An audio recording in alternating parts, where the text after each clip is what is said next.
በስመ አብ ወወልድ ወመንፈስ ቅዱስ አሐዱ አምላክ አሜን። የክርስቶስ ቤተሰቦች እንደምን ሰነበታችሁ? እንደምን ከረማችሁ? ልዑል እግዚአብሔር አምላካችን እየረዳን እየደገፈን ለዚህ ስላደረሰን ስሙ ከዘላለም እስከ ዘላለም ይክበር ይመስገን። በእግዚአብሔር በአምላካችን እርዳታ የማቴዎስ ወንጌል ምዕራፍ 1ን፣ ምዕራፍ 2ን፣ ምዕራፍ 3ን ተመልክተናል። በዚያ ውስጥ ልደቱን እንደዚሁም ደግሞ ስደቱን በመጨረሻም ጥምቀቱን ተመልክተናል፣ አይተናል። ዛሬ ምዕራፍ 4ን በአንድነት እናነባለን። ተስፋ አደርጋለሁ ይህንን የጌታችንና የመድኃኒታችን የኢየሱስ ክርስቶስ ቅዱስ ወንጌል ቅዱስ ማቴዎስ እንደጻፈው በእውነት አብራችሁ እንደምታነቡ ለሌሎችም ሼር እንደምታደርጉት በእግዚአብሔር ስም ለሌሎችም እንደምታካፍሉ ተስፋ አደርጋለሁኝ። በዚህ በዛሬው በምዕራፍ 4 ንባባችን ላይ የጌታችንና የመድኃኒታችን የኢየሱስ ክርስቶስን የአደባባይ አገልግሎቱን በምን አይነት መንገድ እንደጀመረ የምናይበት ነው። በዚህ ምዕራፍ ውስጥ 4 አበይት ክፍሎችን እናገኛለን። የመጀመሪያው አንደኛው የጌታችን በዲያብሎስ መፈተን ነው። ወዲያው እንደወጣ ከዮርዳኖስ ተጠምቆ ማለት ነው አልዋለም አላደረም ይላሉ አባቶቻችን። በቀጥታ ወደ ገዳመ ቆሮንቶስ ነው የሄደው። በዚያ በዲያብሎስ ተፈትኗል። ያንን ከምዕራፍ 4 ከቁጥር 1 እስከ 11 እናገኛለን። በመቀጠል የምናየው በገሊላ አካባቢ ባደገበቱ አካባቢ ጌታችን መድኃኒታችን ኢየሱስ ክርስቶስ የነበረውን አገልግሎት እናያለን ከቁጥር 12 እስከ 17። ከዚያም የመጀመሪያዎቹ ደቀ መዛሙርት እነማን እንደነበሩ እንመለከታለን ከቁጥር 18 እስከ 22።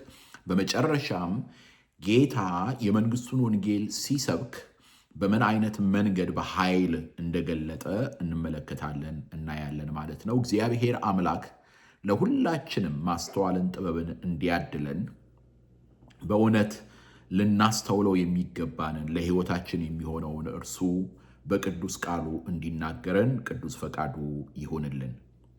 የጌታችንና የመድኃኒታችን የኢየሱስ ክርስቶስ ቅዱስ ወንጌል ቅዱስ ማቴዎስ እንደጻፈው ምዕራፍ 4።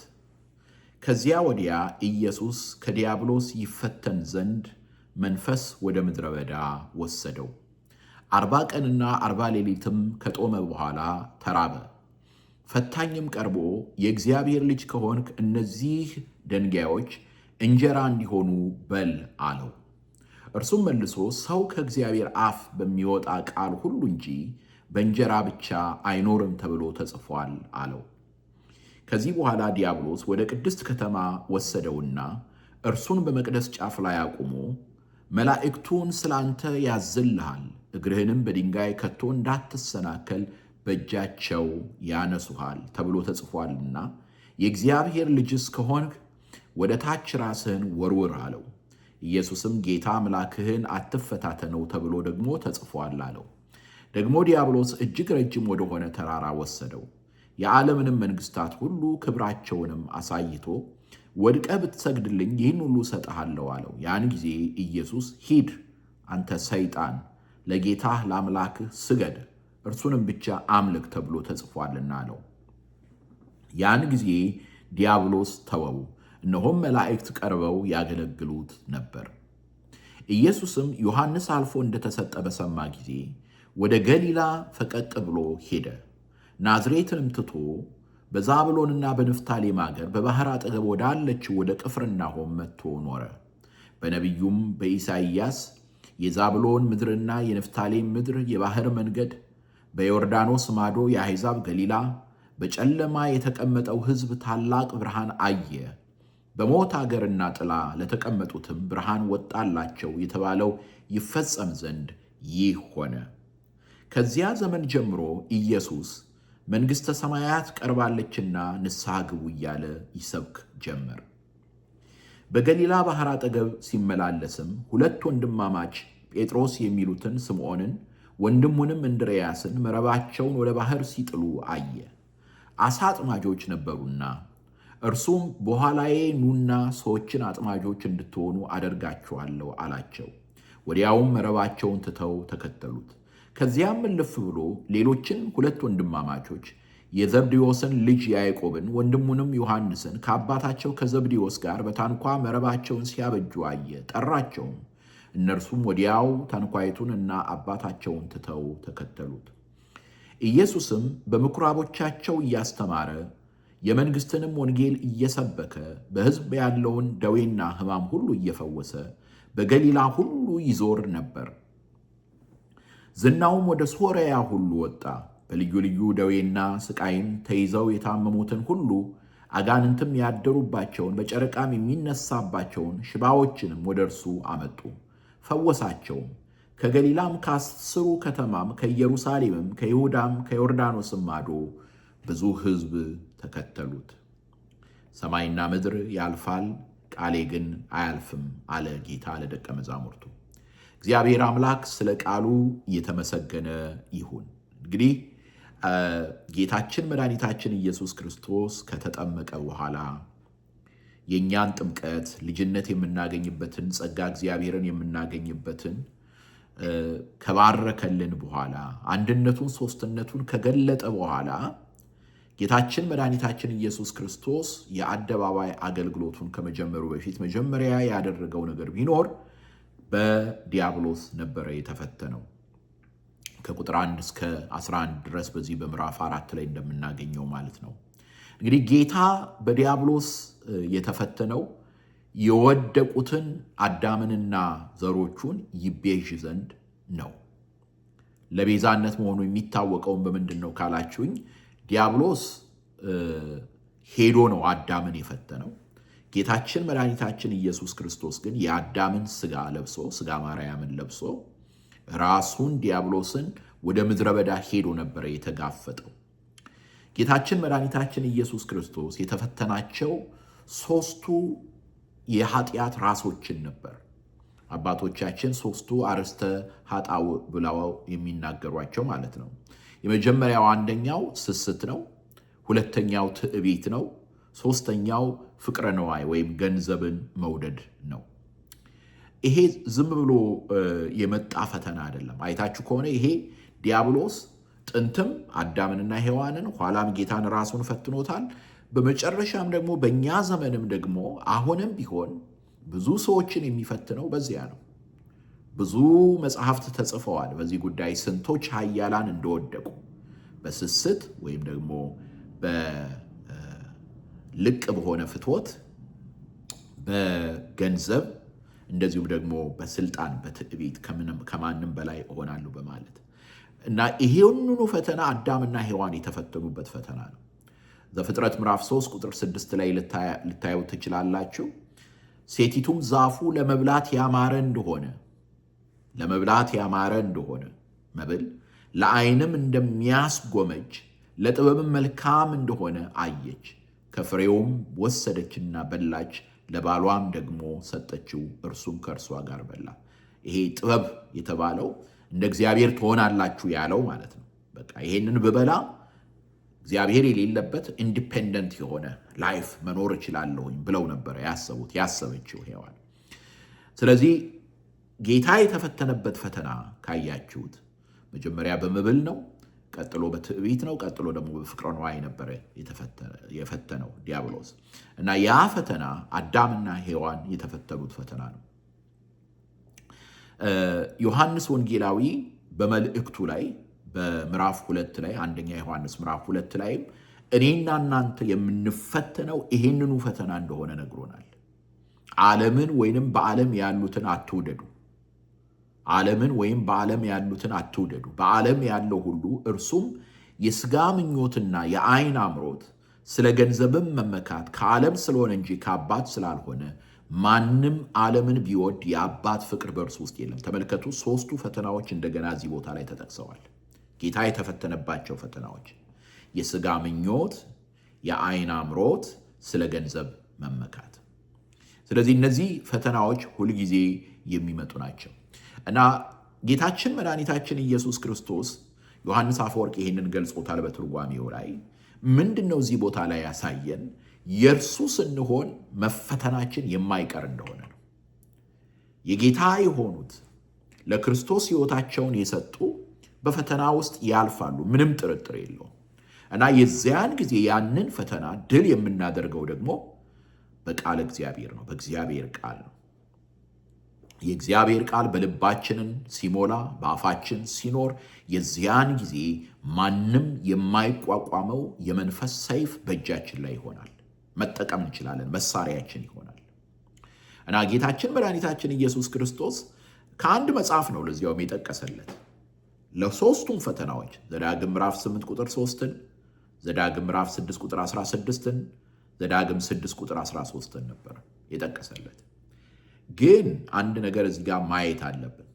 ማለት የእግዚአብሔርን ቃል በልባችን ማኖር አለብን። የእግዚአብሔርን ቃል በአእምሯችን ማስቀመጥ፣ በአፋችን ማስቀመጥ አለብን። በተለይ የእግዚአብሔርን ቃል በቃል ማጥናት ጥቅሙን እዚህ ቦታ ላይ እናየዋለን። የምድረ በዳ አባቶቻችን ዴዘርት ፋዘርስ የምንላቸው ይህንኑ አስተምረውናል እና አባ ውግሪስ ለዲያብሎስ መልስ እንድንሰጥ የእግዚአብሔርን ቃል በአእምሯችን፣ የእግዚአብሔርን ቃል በልባችን ማኖር እንዳለብን ነግሮናል። እንደዚሁም ማለት በልባችን ማኖር ማለት ሁለንተናችንን የለወጠ በተግባር የሚገለጥ መሆን አለበት። የእግዚአብሔር ቃል ማለት በሌላ አነጋገር ለእግዚአብሔር ቃል መታዘዝ አለብን። ስለዚህ እዚህ ጋር ቁልፍ ነገር ነው የምናገረው። ለእግዚአብሔር ቃል ካልታዘዝን የእግዚአብሔርን ቃል ወደ ማጣመም እንመጣለን።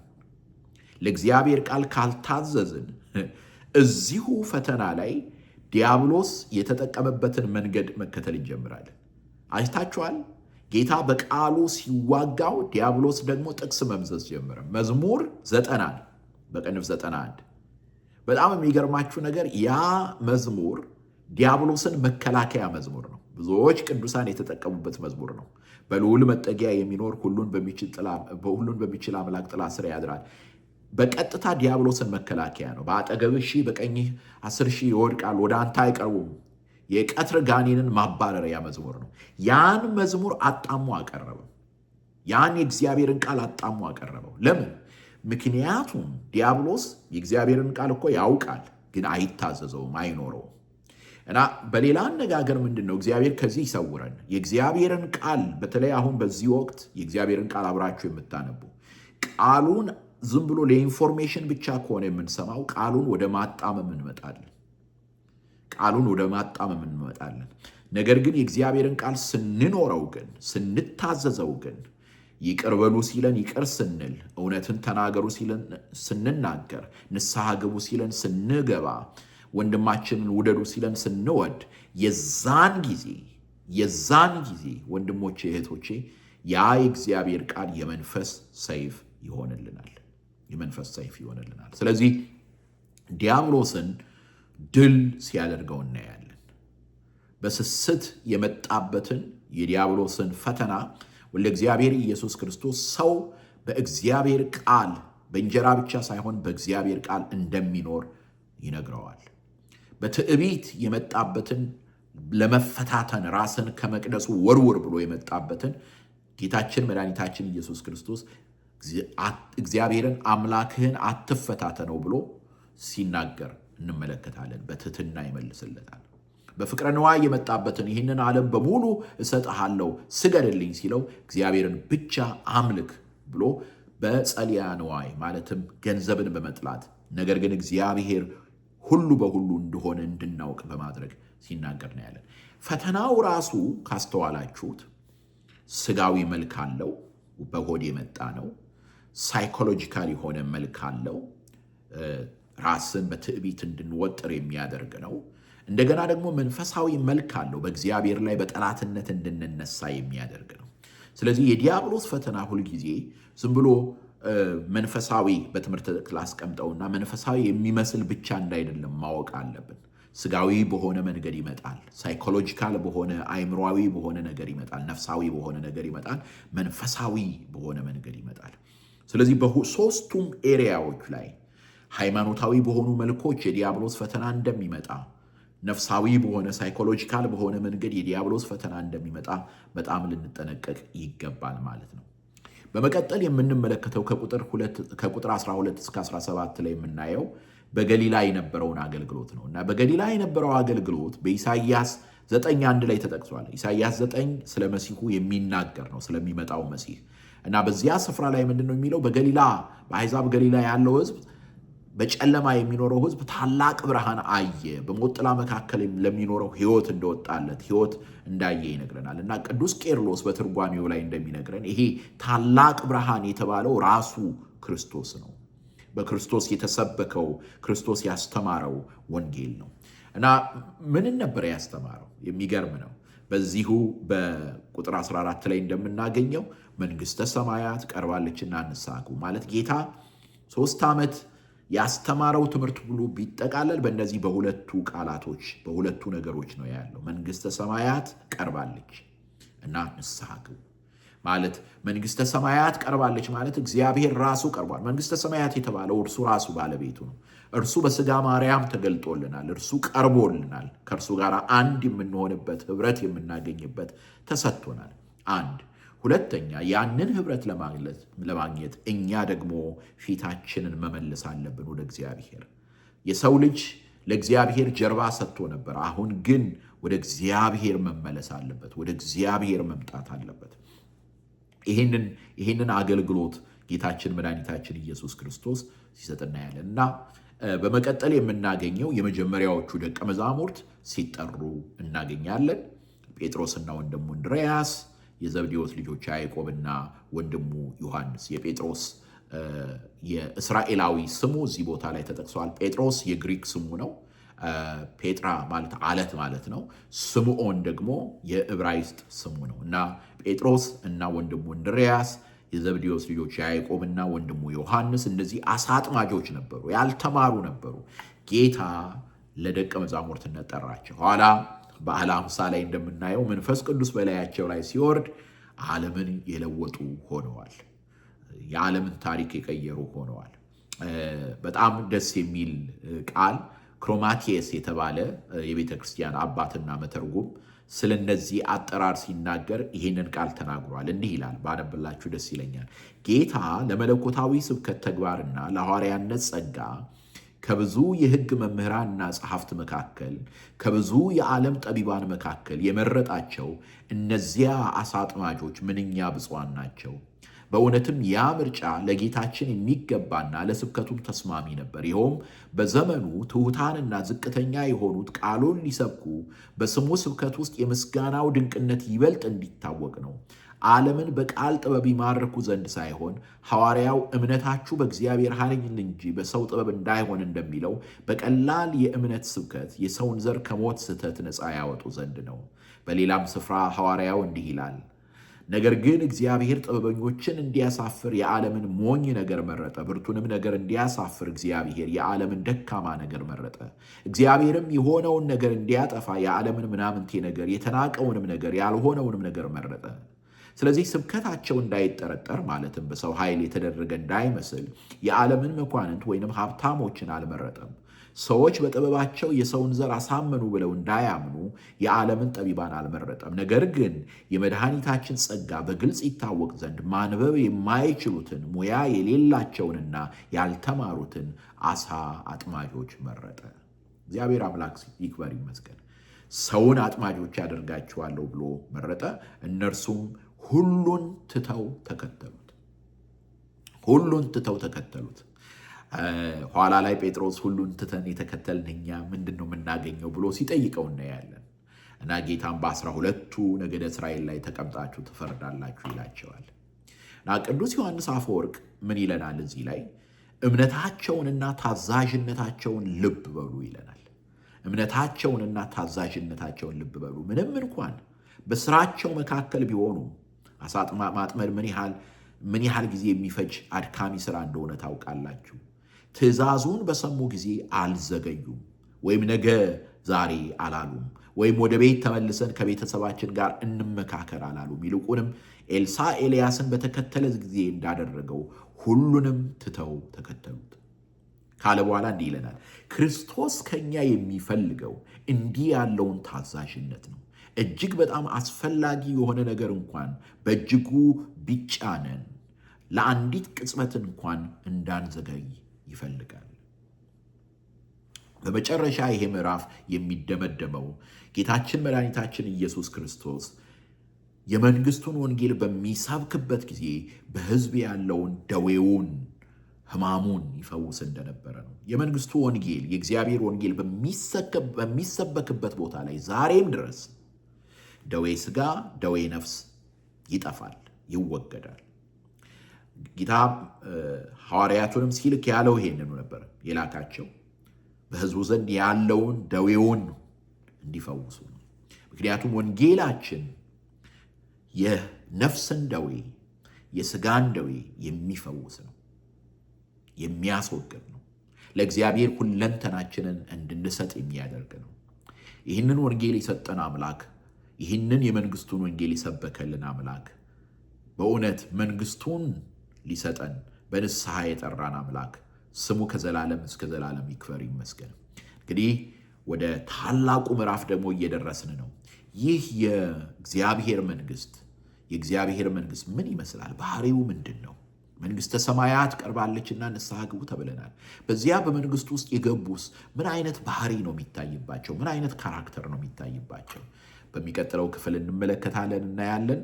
ያስተማረን የመከረን የአባቶቻችን አምላክ ስሙ ከዘላለም እስከ ዘላለም ይክበር ይመስገን። እግዚአብሔር ከእናንተ ጋር አይሆን። ለእናንተስ ይህ ምዕራፍ ምንድን ነው ያስተማራችሁ? አስተያየታችሁን በአስተያየት መስጫ ላይ እመለከታለሁኝ። አስተያየታችሁን እንድትሰጡ በእግዚአብሔር ስም አሳስባችኋለሁ። አትዛሉ፣ በርቱ። በእውነት ዕለት ዕለት የእግዚአብሔርን ቃል ማንበብ ፍሬያማ ያደርጋል። እኔም ሳይደክመኝ ቀርቶ አይደለም፣ እደክማለሁ፣ እወድቃለሁ፣ እነሳለሁ።